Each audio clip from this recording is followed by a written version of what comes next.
जिंदाबाद इंकलाब जिंदाबाद।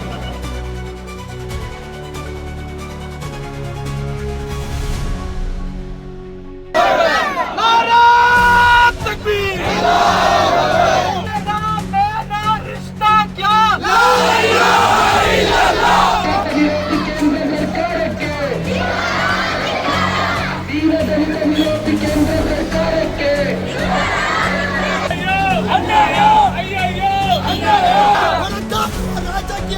बीजेपी सरकार के किसान बचाने निकले हैं, किसान बचाने निकले हैं।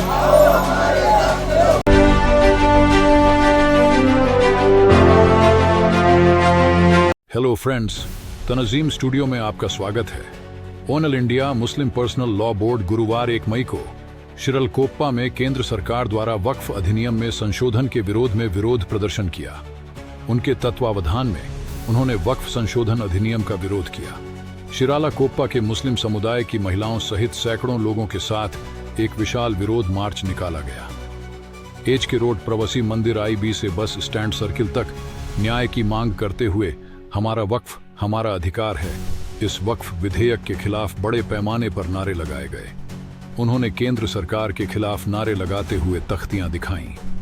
रैली बस स्टेशन पर पहुंची और वहां एक कार्यक्रम आयोजित किया गया।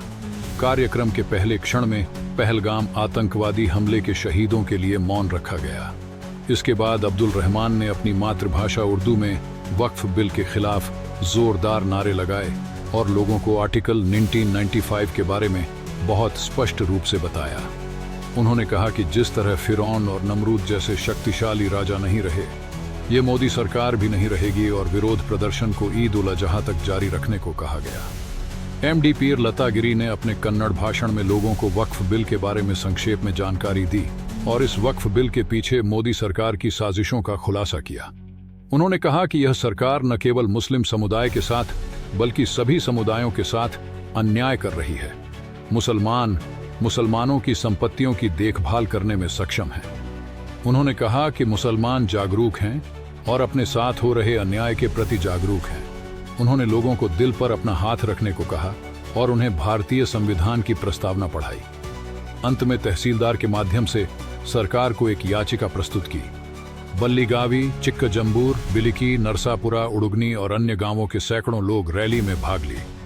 इस अवसर पर नगर उपाध्यक्ष मुदसीर अहमद, नामित सदस्य राजा साहब, स्थायी समिति के पूर्व अध्यक्ष मकबूल साहब, म्यूनिसिपल सदस्य सादिका अहमद, लीडर आसिफ चौराली, चिक्का जंबूर बशीर साहब, सैयद मोहम्मद अली साहब, नसीर अहमद इमरान उपस्थित थे। दोस्तों, ये कोई साधारण खबर नहीं, ये जनता की आवाज है, और ऐसी ही सच्ची, जिम्मेदार और संवेदनशील रिपोर्टिंग के लिए तंजीम स्टूडियो को अभी सब्सक्राइब कीजिए। वीडियो को लाइक कीजिए, शेयर करें। अजीज़ान गिरामी, आज का प्रोटेस्ट का हमारा मकसद क्या है? पहली चीज मैं वादा कर दूं आप तमाम को कि आज के प्रोटेस्ट का हमारा मकसद ये नहीं है कि हम लोग जम गए, बैठ गए, बात किए, खत्म किए, ऐसा नहीं है, बल्कि हम यहाँ पर बैठ के ये ऐलान कर रहे हैं कि वक्फ अमेंडमेंट एक्ट की हम मुखालिफत करते हैं। क्या आप सब इस एक्ट की मुखालिफत करते हैं?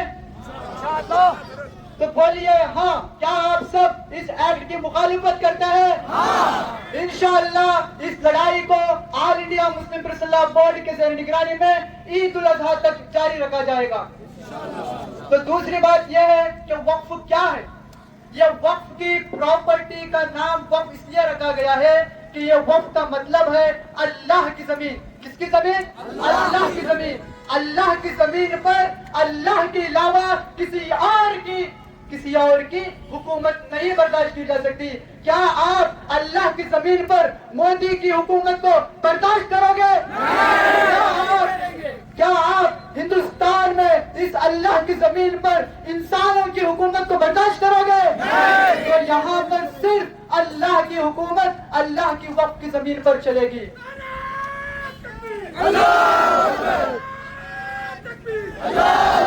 दूसरी बात, इस 1995 एक्ट में वक्फ के मुताल्लिक एक बात थी, वो थी वक्फ बाई यूजर। क्या थी? वक्फ बाई यूजर। इस बात को याद रखिए, वक्फ बाई यूजर का मतलब ये है कि हमने कोई एक मस्जिद बनाई, वो मस्जिद में हमने सालों से इबादत की, लेकिन उसके डॉक्यूमेंट्स हमारे पास नहीं है।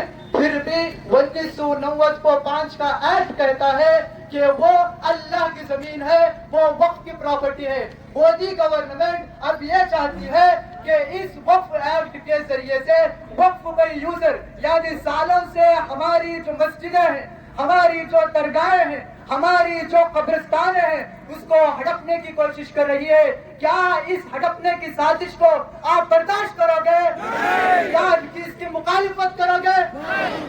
तो तीसरी बात ये देखिए, मोदी गवर्नमेंट ये महसूस कर रही है कि वो कायम रहेगी। क्या कभी आपने देखा है कि नमरूद कायम रहा? क्या आपने देखा है कि फिरौन कायम रहा? क्या आपने देखा है कि शद्दाद कायम रहा? क्या आप ये समझते हो कि मोदी सरकार कायम रहेगी? तो बोलिए नारे तकबीर, नारे तकबीर। तो इंशाअल्लाह एक गवर्नमेंट भी नहीं रहेगी। ये गवर्नमेंट सिर्फ मुसलमानों के खिलाफ नहीं, बल्कि यहाँ पर रहने वाले हिंदू भाइयों की, सिख भाइयों की, क्रिश्चियनों की, सब के सब मुखालिफत में है। तो इस वजह से ये गवर्नमेंट को हम बर्दाश्त नहीं करेंगे। एक चौथी चीज ये है कि हमारी वक्फ की प्रॉपर्टी में सिर्फ मुसलमान रहते थे, आप सबको मालूम है। 2 नॉन मुस्लिम्स को रखा गया। 2 नॉन मुस्लिम्स को इसलिए रखा गया कि हमारी जो भी बातें होती हैं उनको मालूम पड़े। देखिए मसला क्या होता है कि अब बाबरी मस्जिद की जो कमेटी बनी, उसमें पूरे के पूरे नॉन मुस्लिम हैं। जितने भी मंदिरें हैं उन तमाम कमेटियों के अंदर सिर्फ हिंदू लोग हैं। हमें उससे कोई फर्क नहीं पड़ता, हम उसको वेलकम करते हैं, हम उसे एक्सेप्ट करते हैं। लेकिन हमारा सवाल यह है कि जब मुसलमानों की वक्फ प्रॉपर्टी में हिंदुओं को आप डाल रहे हो, तो क्या आप आपके मंदिरों में, क्या आप अपनी कमेटियों में मुसलमानों को डालोगे? अगर नहीं डालोगे तो ये वक्फ एक्ट हिंदुस्तान के दफा आर्टिकल 14, संविधान के आर्टिकल 14 की मुखालिफत करता है। संविधान का आर्टिकल 14 कहता है we are all equal before the law. कोई कानून के सामने अलग अलग नहीं है, सब यकसा है। अगर हमारे सामने तमाम हिंदू भाइयों की मजलिसों में हिंदू रहते हैं, तो हमारी मुस्लिम मजलिसों में मुस्लिमों को रखा जाए, किसी और को डाला ना जाए। पैदाइश मुसलमान है, हमारे बाप दादा यहाँ पर थे, हम रहेंगे क़यामत तक इंशाअल्लाह मुसलमान इस हिंदुस्तान में रहेंगे। कोई हमें यहाँ से निकालने की साजिश नहीं कर सकेगा। हम ही को कातिल कहेगी दुनिया, हमारा ही कत्ले आम होगा। हम ही कुएं खोदते फिरेंगे, हम ही पे पानी हराम होगा। हम बचाते रह गए, हम बचाते रह गए दीमक से अपना घर मगर। हम बचाते रह गए दीमक से अपना घर मगर, कुर्सियों के चंद कीड़े मुल्क सारा खा गए। शुक्रिया। ಯಾವ ವಕ್ಫ್ ಕಾಯ್ದೆಯಲ್ಲಿ ಇರ್ತಕ್ಕಂಥ ಆಸ್ತಿಗಳು ಅವುಗಳು ವಕ್ಫ್ ಸೇರಿಪಟ್ಟಿದ್ದೋ ಅಥವಾ ಸರ್ಕಾರಕ್ಕೆ ಸೇರಿಸಿದ್ದೋ ಅಥವಾ ಇತರರ ಆಸ್ತಿ ಅಂತೇಳಿ ಗುರುತಿಸಬೇಕಾದ್ರೆ ಅದಕ್ಕೆ ಈ ಹಿಂದೆ ವಕ್ಫ್ ಬೋರ್ಡ್ ಒಬ್ಬ ಕಮಿಷನರ್ ಅನ್ನು ನೇಮಿಸಲಾಗಿತ್ತು. ಇದೀಗ ಆ ಒಂದು ನಿಯಮವನ್ನು ತೆಗೆದುಹಾಕಿ ಅವರು ಸಂಪೂರ್ಣವಾಗಿ ಟಿಸಿ ಅಡಿಯಲ್ಲಿ ಆ ಒಂದು ಅಧಿಕಾರವನ್ನು ವರ್ಗಾಯಿಸಿದ್ದಾರೆ. ಈ ಮೂಲಕ ಸರ್ಕಾರ ಬಹಳ ಸ್ಪಷ್ಟವಾಗಿ ನಮ್ಮ ಒಂದು ಧಾರ್ಮಿಕ ಸ್ವಾತಂತ್ರ್ಯದ ಹಕ್ಕಿನ ಮೇಲೆ ಅವರು ಹಸ್ತಕ್ಷೇಪ ಮಾಡ್ತಾ ಇದ್ದಾರೆ. ಇದು ಸಂಪೂರ್ಣವಾಗಿ ಸಂವಿಧಾನ ಕೊಟ್ಟಂತಹ ಧಾರ್ಮಿಕ ಸ್ವಾತಂತ್ರ್ಯದ ಹಕ್ಕಿನ ಒಂದು ಉಲ್ಲಂಘನೆಯಾಗಿದೆ. ಹಾಗಾಗಿ ಈ ಒಂದು ನಿಯಮವನ್ನು ಕೂಡ ನಾವು ವಿರೋಧಿಸ್ತಾ ಇದ್ದೇವೆ. ಇದಷ್ಟೇ ಅಲ್ಲ, ಒಂದು ಈಗ ಯಾವ್ದಾದ್ರು ಒಬ್ಬ ವ್ಯಕ್ತಿ ಒಂದು ಆಸ್ತಿಯನ್ನು, ಅದು ವಕ್ಫ್ಗೆ ಸಂಬಂಧಪಟ್ಟಂತ ಆಸ್ತಿ ಇದ್ದರೂ ಕೂಡ ಅವರಲ್ಲಿ ದಾಖಲೆ ಇಲ್ಲಪ್ಪ ಅಂತ ಹೇಳಿದ್ರೆ, ಈ ಹಿಂದೆ ಕೂಡ ಒಂದು ಕಾನೂನನ್ನು ತರಲಾಗಿತ್ತು. ಲಿಮಿಟೇಷನ್ ಆಕ್ಟ್ ಅಂತಕ್ಕಂಥ ಒಂದು ಕಾಯ್ದೆ ಪ್ರಕಾರ ಯಾರಾದ್ರೂ ಒಬ್ಬ ವ್ಯಕ್ತಿ ಅದು ಕಾನೂನು ಬಾಹಿರ ಆಗಿದ್ದರೂ ಕೂಡ 12 ವರ್ಷಗಳ ಕಾಲ ತನ್ನ ಒಂದು ಸ್ವಂತಿಕೆಯಲ್ಲಿ ಆ ಒಂದು ಆಸ್ತಿಯನ್ನು ಅವನೇನಾದ್ರೂ ಬಳಸ್ತಾ ಇದ್ರೆ ಅದು ಅವನಿಗೆ ಸೇರ್ಪಡ್ತಕ್ಕಂಥದ್ದು ಅಂತಕ್ಕಂಥ ಕಾನೂನು ನಮ್ಮಲ್ಲಿದೆ. ಹಾಗಾಗಿ ಇದೀಗ ಯಾವ್ದೋ ಒಬ್ಬ ವ್ಯಕ್ತಿ ಬಂದು ನಮ್ಮ ಮಸೀದಿಯ ಮೇಲೆ, ನಮ್ಮ ದರ್ಗಾಗಳ ಮೇಲೆ, ನಮ್ಮ ಕಬರಸ್ಥಾನಗಳ ಮೇಲೆ ನಾನು 12 ವರ್ಷಗಳ ಕಾಲ ಇದರ ಒಂದು ಮಾಲೀಕತ್ವವನ್ನು ಒಳಗೊಂಡಿದ್ದೆ, ಇದೀಗ ನೀವು ಬಿಟ್ಟುಕೊಡಿ ಅಂತ ಕೇಳಿದ್ರೆ ನಾವು ಬಿಟ್ಕೊಳ್ಳೋದಿಲ್ಲ ಅಂತಕ್ಕಂಥ ಈ ಮಾತನ್ನ ನಾವು ಇಲ್ಲಿ ಹೇಳ್ತಾ ಇದ್ದೇವೆ. ಈ ಒಂದು ದುರದೃಷ್ಟಕರವಾದಂತಹ ಮತ್ತು ದುರುದ್ದೇಶದಿಂದ ಕೂಡಿದಂತಹ ಆಕ್ಟ್ ಅನ್ನು ನಾವು ಒಪ್ಪೋದಿಲ್ಲ. ಮುಂದುವರಿದ ಭಾಗವಾಗಿ ಇಲ್ಲಿ ಬಹಳ ಸ್ಪಷ್ಟವಾಗಿ ಅವರು ಹೇಳ್ತಾ ಇರ್ತಕ್ಕಂಥದ್ದು ಎಲ್ಲ ಅಂಶಗಳನ್ನು ನೀವು ನೋಡಿದರೆ ಈ ಒಂದು ನಾಡಿನಲ್ಲಿ ನಮ್ಗೆ ಅನೇಕ ಉದಾಹರಣೆಗಳನ್ನು ನಾವು ನೋಡಬಹುದು. ಭಾರತವು ಕೂಡ ವಿವಿಧತೆಯಲ್ಲಿ ಏಕತೆ ಮೆರೆದಂತ ದೇಶ. ಇಲ್ಲಿ ಒಬ್ಬ ಹಿಂದೂ ಮುಸ್ಲಿಮನಿಗೆ ಅವನು ಮಸೀದಿ ಕಟ್ಕೊಳ್ಳಿಕ್ಕೋ ಅಥವಾ ಮದರಸ ನಡೆಸಲಿಕ್ಕೋ ಅಥವಾ ಯಾವ್ದಾದ್ರು ಕೆಲಸ ಮಾಡ್ಲಿಕ್ಕೋ ಅವನು ದಾನವಾಗಿ ಕೊಟ್ಟಂತ ಅನೇಕ ಉದಾಹರಣೆಗಳಿವೆ. ಅದೇ ರೀತಿಯಲ್ಲಿ ಒಬ್ಬ ಮುಸ್ಲಿಂ ಹಿಂದೂ ಸಹೋದರನಿಗಾಗಿ ಅವನು ದೇವಸ್ಥಾನ ಕಟ್ಕೊಳ್ಳಿಕ್ಕೋ ಅಥವಾ ಇನ್ನಿತರ ಧಾರ್ಮಿಕ ಕೆಲಸಗಳಿಗಾಗಿ ತನ್ನ ಸ್ವಂತ ಆಸ್ತಿಯನ್ನು ಕೊಟ್ಟಂತ ಅನೇಕ ಉದಾಹರಣೆಗಳು ನಮ್ಮ ಒಂದು ಕನ್ನಡ ನಾಡಿನಲ್ಲಿ ಮತ್ತು ಈ ದೇಶದಲ್ಲಿ ಕಾಣಲಿಕ್ಕೆ ಸಾಧ್ಯ. ಬಿಜೆಪಿ ಅವರು ಬಹಳ ಮೂಲಭೂತವಾಗಿ ಈ ಒಂದು ಸೌಹಾರ್ದ ಪರಂಪರೆ ಏನು ಬಸವಣ್ಣನಿಂದ ಹಿಡಿದು ಕನಕದಾಸನಿಂದ ಹಿಡಿದು ಶಿಶುನಾಳ ಶರೀಫರಿಂದ ಹಿಡಿದು ಕುವೆಂಪುವರೆಗೂ ಇದ್ದಂತ ಈ ಒಂದು ಸೌಹಾರ್ದ ಪರಂಪರೆಯನ್ನು ನಾಶ ಮಾಡಲಿಕ್ಕೆ ಅವರು ಹೊರಡ್ತಕ್ಕಂತ ಕಾನೂನು ಇವರು ತಂದಿದ್ದಾರೆ. ಹಾಗಾಗಿ ಈ ನೆಲದಲ್ಲಿರ್ತಕ್ಕಂಥ ಬಸವಣ್ಣನ ಅನುಯಾಯಿಗಳು, ಕನಕದಾಸರ ಅನುಯಾಯಿಗಳು, ಕುವೆಂಪುರ ಅನುಯಾಯಿಗಳಾದಂತ ನಾವುಗಳು ಇವರ ಈ ಒಂದು ಜಾತಿ ವಿರೋಧಿ ಮತ್ತು ಧರ್ಮ ದೇಶದ ಕಾನೂನನ್ನು ನಾವು ಒಪ್ಪುವುದಿಲ್ಲ. ಇದನ್ನು ಘಂಟಾಘೋಷವಾಗಿ ನಾವು ಹೇಳಲಿಕ್ಕೆ ಇವತ್ತು ಬಂದು ನಿಂತಿದ್ದೇವೆ. ಬಂಧುಗಳೇ, ಇದು ಕೇವಲ ಒಬ್ಬ ಮುಸ್ಲಿಂ ವಿಚಾರವಾಗಿ ಮಾಡಿದಂತ ಕಾನೂನಲ್ಲ.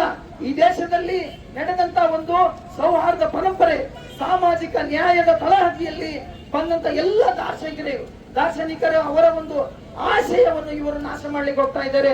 ಹಾಗಾಗಿ ಇದು ಕೇವಲ ಒಬ್ಬ ಮುಸ್ಲಿಮನ ವಿರುದ್ಧ ತಂದಂತ ಕಾನೂನಲ್ಲ, ಈ ದೇಶದ ನೆಲದ ಪರಂಪರೆಗೆ ತಂದಂತ ಒಂದು ವಿರೋಧಿಯಾದಂತ ಕಾನೂನಾಗಿದೆ. ಹಾಗಾಗಿ ನಾವೆಲ್ಲರೂ ಕೂಡ ಈ ಒಂದು ಕಪ್ಪು ಕಾನೂನನ್ನು ಎಲ್ಲಿಯವರೆಗೆ ಅವರು ಹಿಂಪಡೆಯುವುದಿಲ್ಲವೋ ಅಲ್ಲಿಯವರೆಗೆ ಈ ಹೋರಾಟವನ್ನು ಮುಂದುವರಿಸುತ್ತೇವೆ. ಬಿಜೆಪಿ ಅವರಿಗೆ ಈ ಒಂದು ಸಂದರ್ಭದಲ್ಲಿ ಒಂದು ಎಚ್ಚರಿಕೆ ಕೊಡ್ಲಿಕ್ಕೆ ಬಯಸ್ತಾ ಇದ್ದೇನೆ. ಇದೇ ಹಿಂದೆ ಅವರು ಸಂಸತ್ತಿನಲ್ಲಿ ತಮ್ಗೆ ಬಹುಮತ ಇದೆ ಅಂತ ಹೇಳಿ ಒಂದು ರೈತ ವಿರೋಧಿ ಕಾನೂನು ಅವರು ತೆಗೆದುಕೊಂಡು ಬಂದ್ರು, APMC ಆಕ್ಟ್ ಅನ್ನು ಅವರು ತೆಗೆದುಕೊಂಡು ಬಂದ್ರು.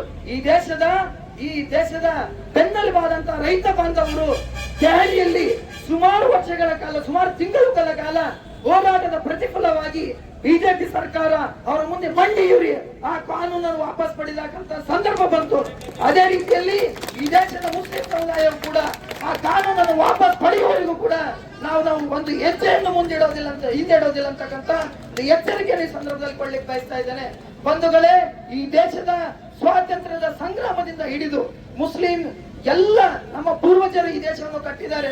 ಬಹಳ ಪ್ರಮುಖವಾಗಿ ದಲಿತರ ಹೆಣ್ಣು ಮಕ್ಕಳ ಸ್ತನ ತೆರಿಗೆಯನ್ನು ವಿರೋಧಿಸಿದ ಮತ್ತು ಈ ದೇಶದ ಅದರಲ್ಲೂ ವಿಶೇಷವಾಗಿ ಕನ್ನಡ ನಾಡಿನ ಜನರಿಗೆ ಉಳುವ ಮನೆ ಭೂಮಿಯ ಒಡೆಯ ಕಾನೂನನ್ನು ತಂದುಕೊಟ್ಟಂತಹ ಸ್ವಾತಂತ್ರ್ಯ ಹೋರಾಟಗಾರ ಟಿಪ್ಪು ಸುಲ್ತಾನರಿಂದ ಹಿಡಿದು ಈ ಬ್ರಿಟಿಷರ ವಿರುದ್ಧ ನಗುತ್ತಲೇ ನೇಣುಗಂಬ ಏರಿದಂತಹ ಅಶ್ಫಾಕುಲ್ಲಾ ಖಾನ್ ನಿಂದ ಹಿಡಿದು ತಿದ್ದುಪಡಿ ಕಾನೂನಿನ 40ನೇ ಸೆಕ್ಷನ್ ಏನ್ ಹೇಳುತ್ತಂತಂದ್ರೆ ವಕ್ಫ್ ಬೈ ಯೂಸರ್ ಕಾಲಾಂತರದಿಂದ ನೂರಾರು ವರ್ಷಗಳಿಂದ ಒಂದು ಮಸೀದಿ ಆಗಿರಬಹುದು, ಕಬರಸ್ಥಾನ ಆಗಿರಬಹುದು, ದರ್ಗಾ ಆಗಿರಬಹುದು, ಇನ್ನಿತರ ಮುಸ್ಲಿಂ ಧರ್ಮದ ಧಾರ್ಮಿಕ ಮತ್ತು ಸಾಂಸ್ಕೃತಿಕ ಕೇಂದ್ರಗಳಂತ ಯಾವೆಲ್ಲ ಇದ್ದವೋ ಅವುಗಳನ್ನು ವಕ್ಫ್ ಬೈ ಯೂಸರ್ ಅಡಿಯಲ್ಲಿ ವಕ್ಫ್ ಆಸ್ತಿ ಎಂದು ಪರಿಗಣಿಸಲಾಗ್ತಾ ಇತ್ತು. ಇದೀಗ ಈ ಒಂದು ಕಾನೂನಲ್ಲಿ ಅವರು ಹೇಳ್ತಾ ಇರ್ತಕ್ಕಂಥದ್ದು ಏನಂತ ಹೇಳಿದ್ರೆ ವಕ್ಫ್ ಬೈ ಯೂಸರ್ ಅಂತಕ್ಕಂಥ ಒಂದು ನಿಯಮವನ್ನು ಅದನ್ನು ತೆಗೆದುಹಾಕಿದ್ದಾರೆ. ಅವರು ಬಹಳ ಸ್ಪಷ್ಟವಾಗಿ ಹೇಳ್ತಾ ಇದ್ದಾರೆ, ಈ ದೇಶದಲ್ಲಿ ಇರ್ತಕ್ಕಂಥ ಮುಸ್ಲಿಂ ಸಮುದಾಯದ ಯಾವೆಲ್ಲ ಧಾರ್ಮಿಕ ಮತ್ತು ಯಾವೆಲ್ಲ ಸಾಂಸ್ಕೃತಿಕ ಕೇಂದ್ರಗಳು ಆ ಎಲ್ಲ ಧಾರ್ಮಿಕ ಮತ್ತು ಸಾಂಸ್ಕೃತಿಕ ಕೇಂದ್ರಗಳನ್ನು ಸರ್ಕಾರ ತನ್ನ ವಶಕ್ಕೆ ಪಡಿಸಬೇಕಂತ ಹೇಳಿ ಒಂದು ಷಡ್ಯಂತ್ರವನ್ನು ಈ ಒಂದು ತಿದ್ದುಪಡಿಯ ಕಾನೂನಿನ ಮೂಲಕ ಅದು ಮಾಡ್ತಾ ಇದೆ. ಹಾಗಾಗಿ ಬಹಳ ಪ್ರಮುಖವಾಗಿ ಈ ಒಂದು ಷಡ್ಯಂತ್ರದ ವಿರುದ್ಧ ನಾವು ಎಲ್ಲರೂ ಬಂದು ಇವತ್ತು ನಿಂತಿದ್ದೇವೆ. ಎರಡನೇದಾಗಿ ಅವರು ಹೇಳ್ತಾ ಇರ್ತಕ್ಕಂಥದ್ದು, ಇವತ್ತು ಆ ಒಂದು ಮಸೀದಿ ಆಗಿರಬಹುದು, ದರ್ಗಾ ಆಗಿರಬಹುದು, ಕಬರಸ್ಥಾನ ಆಗಿರಬಹುದು, ಅದರ ಒಂದು ದಾಖಲೆಯನ್ನು ಕೊಡಿ ಅಂತ ಹೇಳಿ ಕೇಳ್ತಾರೆ. ಈ ಹಿಂದೆಯೂ ಕೂಡ CA/NRC ಮೂಲಕ ನೀವು ಈ ದೇಶದವರು ಹೌದೋ ಅಲ್ಲವೋ ಅಂತಕ್ಕಂಥದ್ದನ್ನ ಖಾತರಿಪಡಿಸಲಿಕ್ಕಾಗಿ ನೀವು ದಾಖಲೆಯನ್ನು ಕೊಡಬೇಕಂತ ಕೇಳಿದ್ರು. ಇದೀಗ ಮತ್ತೆ ಅದೇ ವರಸೆಯನ್ನು ಅವರು ನಮ್ಮ ಆಸ್ತಿಗಳಿಗೆ ಕೈ ಹಾಕುವ ಮೂಲಕ ಅದರ ದಾಖಲೆಯನ್ನು ಇವರು ಕೇಳ್ತಾ ಇದ್ದಾರೆ. ಇದು ಎಷ್ಟೊಂದು ಒಂದು ಸಂವಿಧಾನ ವಿರೋಧಿ ಕಾನೂನು ಅಂತ ಹೇಳಿದ್ರೆ ಅದೇ ಸಂಸತ್ತಿನಲ್ಲಿ ಸಂವಿಧಾನದಲ್ಲಿ ಒಂದು ಕಾನೂನನ್ನು ಕೂಡ ತರಲಾಯಿತು. ಅದೇನಪ್ಪ ಅಂತ ಹೇಳಿದ್ರೆ ಭಾರತದ ಒಂದು ಧಾರ್ಮಿಕ ವರ್ಷಿಪ್ ಆಕ್ಟ್ ಅಂತ ಹೇಳಿ, ಈ ದೇಶದಲ್ಲಿ ಸ್ವಾತಂತ್ರ್ಯದ ನಂತರ ಯಾವ ದೇವಾಲಯಗಳು, ಯಾವ ಮಸೀದಿಗಳು, ಯಾವ ಚರ್ಚ್ಗಳು ಯಾವ ಸ್ಥಿತಿಯಲ್ಲಿದೆಯೋ ಅದೇ ಸ್ಥಿತಿಯಲ್ಲಿ ಅದನ್ನು ಮುಂದುವರಿಸಿಕೊಂಡು ಹೋಗ್ಬೇಕಂತಕ್ಕಂತ ಒಂದು ಕಾನೂನನ್ನು ಅದೇ ಸಂಸತ್ತಿನಲ್ಲಿ ನಮ್ಮನ್ನಾಳ್ತಕ್ಕಂಥ ಸರ್ಕಾರಗಳು ಅವುಗಳ ಜಾರಿಗೊಳಿಸಿದವು. ಇದೀಗ ಮತ್ತೆ ಅದೇ ಸಂಸತ್ತಿನಲ್ಲಿ ಆ ಒಂದು ಕಾನೂನಿಗೆ ವಿರುದ್ಧವಾಗಿ ನೀವು ಒಂದು ಸಂಸತ್ತಿನಲ್ಲಿ ಕಾನೂನನ್ನು ತರ್ತಾ ಇದ್ದೀರಿ ಅಂತ ಹೇಳಿದ್ರೆ ಈ ದೇಶದ ಪ್ರಜೆಗಳಾದಂತ ನಾವುಗಳು ಅದನ್ನು ಸುಮ್ಮನೆ ನೋಡಿ ಕೂರುವವರಲ್ಲ. ಈ ಒಂದು ಅಸಂವಿಧಾನಿಕ ಒಂದು ನಡೆಯನ್ನು ನಾವು ಖಂಡಿಸ್ತೇವೆ. ಮುಂದುವರಿದು ಎರಡನೇ ಬಹಳ ಪ್ರಮುಖವಾದಂತ ವಿಚಾರ ಅಂತ ಹೇಳಿದ್ರೆ, ಅವರು ಹೇಳ್ತಾ ಇರ್ತಕ್ಕಂಥದ್ದು ಯಾರಾದ್ರೂ ವಕ್ಫ್ಗೆ ದಾನ ಮಾಡಬೇಕಂತ ಹೇಳಿದ್ರೆ 5 ವರ್ಷ ಮುಸ್ಲಿಮಾನಾಗಿ ನೀನು ಗುರುತಿಸಿಕೊಂಡಿರೋ ಬಗ್ಗೆ ಒಂದು ಪತ್ರವನ್ನು ಕೂಡ ಕೇಳ್ತಾ ಇದ್ದಾರೆ. ಬಂಧುಗಳೇ, ಇವತ್ತು ಯಾವ್ದಾದ್ರು ಒಬ್ಬ ವ್ಯಕ್ತಿ ನಾನು ಹಿಂದೂ ಅಂತ ಹೇಳಿ ಕಳಿಸ್ಕೊಳ್ಳಿಕ್ಕೆ ಒಂದು ಸರ್ಟಿಫಿಕೇಟ್ ಕೊಡ್ಬೇಕಾಗ್ತದ, ನಾನು ಮುಸ್ಲಿಂ ಅಂತ ಹೇಳಿ ಗುರುಸ್ಕೊಳ್ಳಿಕ್ಕೆ ಸರ್ಟಿಫಿಕೇಟ್ ಕೊಡ್ಬೇಕಾಗುತ್ತದೆ ಅಂತ ಹೇಳಿದ್ರೆ ನಾವು ನಮ್ಮ ನಾಡ್ತಕ್ಕಂಥ ಸರ್ಕಾರಗಳಿಗೆ ಕೇಳ್ತೀವಿ, ನೀವು ಈ ದೇಶದವರಂತ ಹೇಳಲಿಕ್ಕೆ ಮೊದಲು ನೀವು ಸರ್ಟಿಫಿಕೇಟ್ ಅನ್ನು ಕೊಡಿ, ಅದಾದ ನಂತರ ನಾವು ಸರ್ಟಿಫಿಕೇಟ್ ಕೊಡ್ತೇವೆ ಅಂತಕ್ಕಂಥದ್ದನ್ನ ನಾವು ಇಲ್ಲಿ ಹೇಳಲಿಕ್ಕೆ ಬರ್ತಾ ಇದ್ದೇವೆ. ಬಂಧುಗಳೇ, ಇದು ಬಹಳ ಸ್ಪಷ್ಟವಾಗಿ ಒಂದು ಧರ್ಮವನ್ನು ಗುರಿಯಾಗಿಸಿಕೊಂಡು ಮಾಡತಕ್ಕಂತ ಒಂದು ಕಾಯ್ದೆಯಾಗಿದೆ. ಸಂವಿಧಾನವು ಸರ್ವರಿಗೂ ಕೂಡ ಸಮಾನವಾದಂತಹ ಹಕ್ಕನ್ನು ಮತ್ತು ಅವಕಾಶಗಳನ್ನು ಈ ನೆಲದಲ್ಲಿ ಕೊಟ್ಟಿದೆ. ಹಾಗಾಗಿ ಬಿಜೆಪಿ ಆ ಒಂದು ಸಂವಿಧಾನದ ಹಕ್ಕುಗಳನ್ನು ಮೊಟಕುಗೊಳಿಸತಕ್ಕಂತ ಒಂದು ಪ್ರಯತ್ನದ ಭಾಗವಾಗಿದೆ. ಇದು ಬಹಳ ಮೂರನೇದಾಗಿ ಪಾಕಿಸ್ತಾನ ಮತ್ತು ಭಾರತ ವಿಭಜನೆ ಸಂದರ್ಭದಲ್ಲಿ ಮೌಲಾನಾ ಆಜಾದ್ ಅವರು ಈ ದೇಶದ ಮುಸ್ಲಿಂ ಸಹೋದರಿಗೆ ಹೇಳಿದರು, ಓ ಮುಸ್ಲಿಮರೇ, ಈ ದೇಶ ನಮ್ಮ ಪೂರ್ವಜರ ದೇಶ, ಈ ದೇಶ ನಮ್ಮ ಹಿರಿಯರ ಕಬರ್ಗಳು ಹೊಂದಿರತಕ್ಕಂಥ ದೇಶ, ಈ ದೇಶವನ್ನು ನಾವು ಬಿಟ್ಟು ಹೋಗಕೂಡದು ಅಂತಕ್ಕಂಥ ಭಾರತ ದೇಶದೊಂದಿಗೆ ಒಂದು ಈ ಪಾಕಿಸ್ತಾನ